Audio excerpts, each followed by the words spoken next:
Assalamualaikum warahmatullahi wabarakatuh. Alhamdulillah wassalatu wassalamu ala rasulillah. Sahabat yang dicintai Allah, semoga kita semua dalam kondisi sehat walafiat. Dalam kesempatan singkat ini saya mau mencoba untuk mengingatkan diri saya pribadi yang terkadang lalai akan tujuan penciptaan. Sahabat yang dicintai Allah, pernahkah kita bertanya, untuk apa kita diciptakan? Untuk apa kita diciptakan?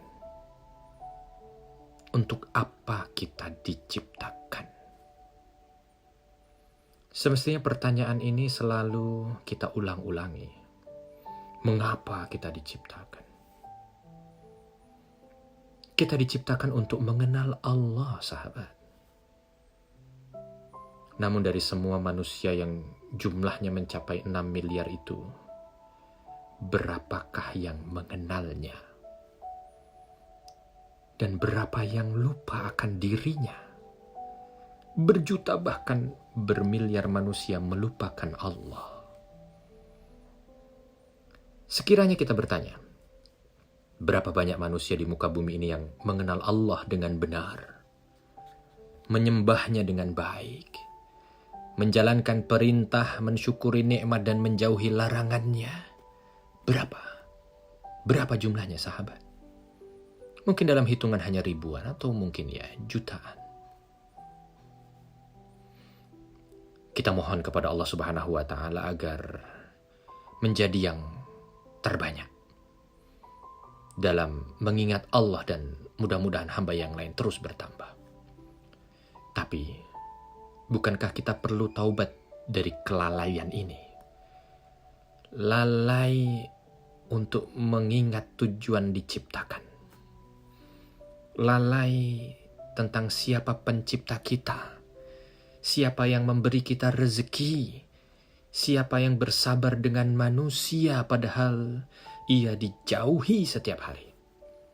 Padahal dia mencintai kita, memberi rizki pada kita, tidak menghalangi rizki kita. Rizki yang dari ujung rambut sampai ujung kaki diberikan setiap hari. Mata bisa melihat, hidung bisa menjadi sarana pernafasan, tangan bisa bergerak, kaki bisa berjalan. Bukankah itu rizki dari Tuhan kita? Lalu, mengapa kita lalai kepada Allah?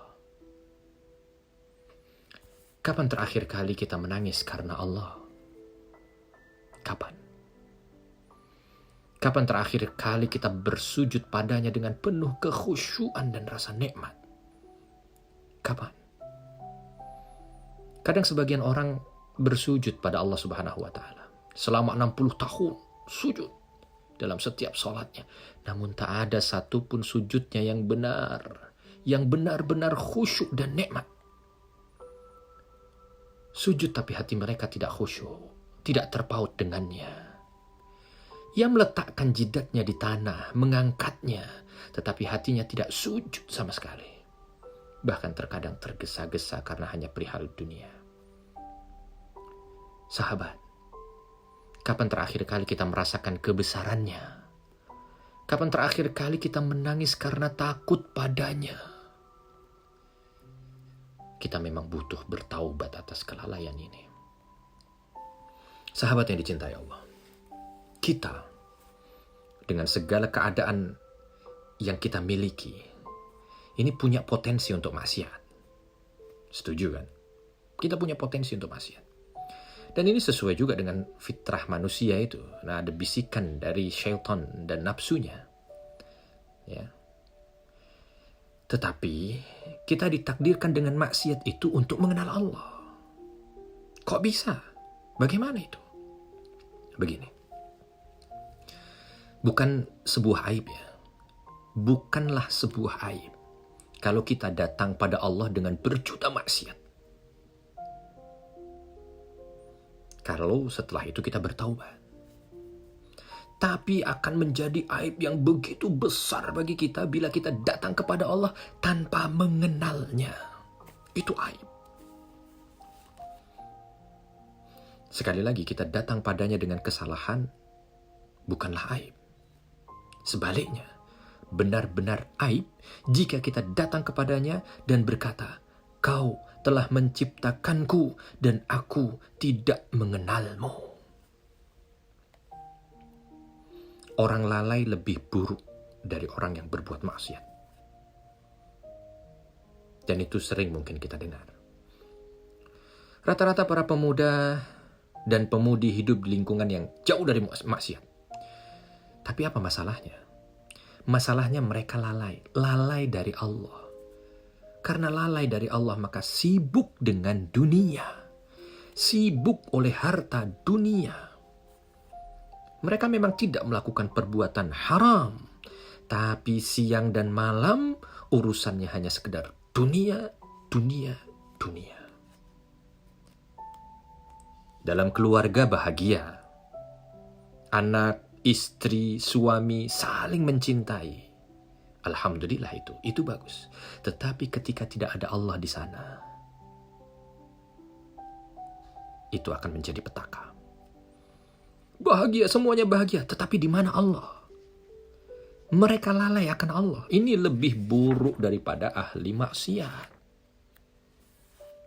Orang yang bermaksiat lebih mudah bertaubat.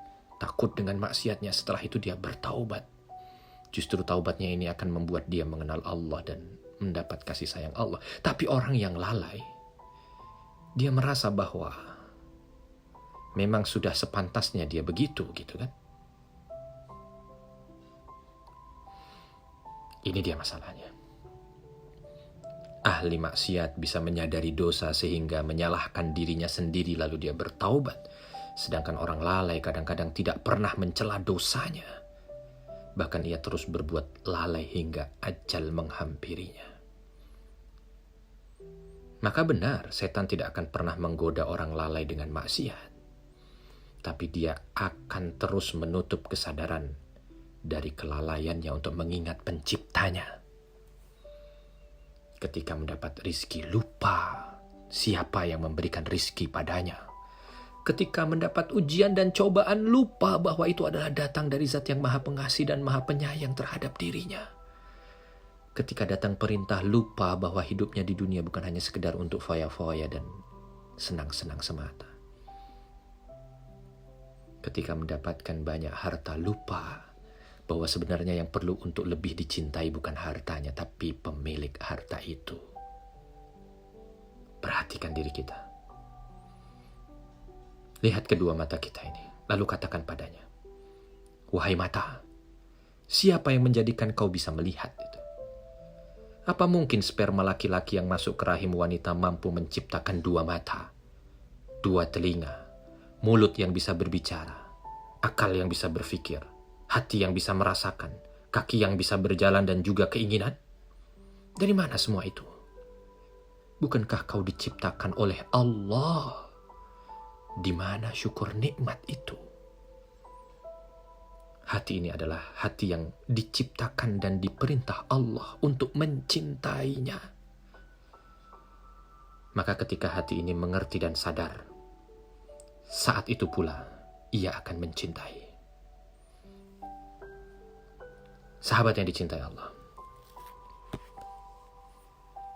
mudah-mudahan di akhir hayat kita ini kita diberikan kemampuan untuk makin mencintai Allah. Satu saat ketika saya berada di Madinah, saya pernah membaca satu artikel tentang tadabbur. Singkat kisahnya begini. Ada seorang keluarga kaya yang ada di salah satu negara di Timur Tengah itu. Orang tuanya yang sudah hampir 90 tahun sakit, sehingga tidak bisa buang air kecil normal. Maka anaknya berusaha untuk mencarikan berbagai macam cara agar orang tuanya bisa buang air kecil normal kembali. Akhirnya dia jumpai dokter yang bisa membuat orang tuanya bisa buang air kecil normal lagi. Ketika tahu bahwa ayahnya bisa buang air kecil normal kembali, senangnya bukan main. Saat dokternya tiba, dia langsung mengatakan, "Wahai dokter, terima kasih sudah membuat orang tuaku bisa buang air kecil normal kembali. Sekarang sebagai hadiahnya, apapun yang kau minta akan aku beri." Belum dokter itu menjawab mau atau tidak, tiba-tiba terdengar suara tangisan dari belakang. Begitu dilihat sang anak, siapa yang menangis? Ternyata ayahnya. Didekati ayahnya, "Wahai ayah, kenapa kau menangis? Apalagi sakit lagi? Apakah kau rasa ada yang sakit lagi? Ini dokternya mumpung di sini, bisa segera menyembuhkan." Lalu ayahnya mengatakan, "Tidak, nak. Yang membuat aku menangis adalah ucapanmu kepada dokter itu." Anaknya makin bingung, apa yang salah? Saya hanya ingin memberikan hadiah atas apa yang sudah dikerjakan untukmu, wahai ayah. Lalu ayahnya menjawab, "Kamu tidak salah, nak. Kamu tidak salah. Tapi perkataanmu itu bak petir yang menyambar ayahmu ini. Dokter itu baru sekali bisa membuat ayahmu ini buang air kecil normal, kau sudah berterima kasih dengan terima kasih yang sebegitu baiknya. Sedangkan Allah yang sudah memberikan kemudahan pada ayahmu ini hampir 90 tahun buang air kecil normal. Terkadang terima kasih ayahmu ini tidak seperti terima kasihmu pada dokter itu." Sahabat, mari kita kenali siapa pencipta kita. Apa tujuan penciptaan kita? Maka mudah-mudahan kita akan kembali ke asal kita dan ditempatkan di tempat yang terbaik di surganya. Saya Arifin Nugroho untuk sahabat sekalian. Assalamualaikum warahmatullahi wabarakatuh.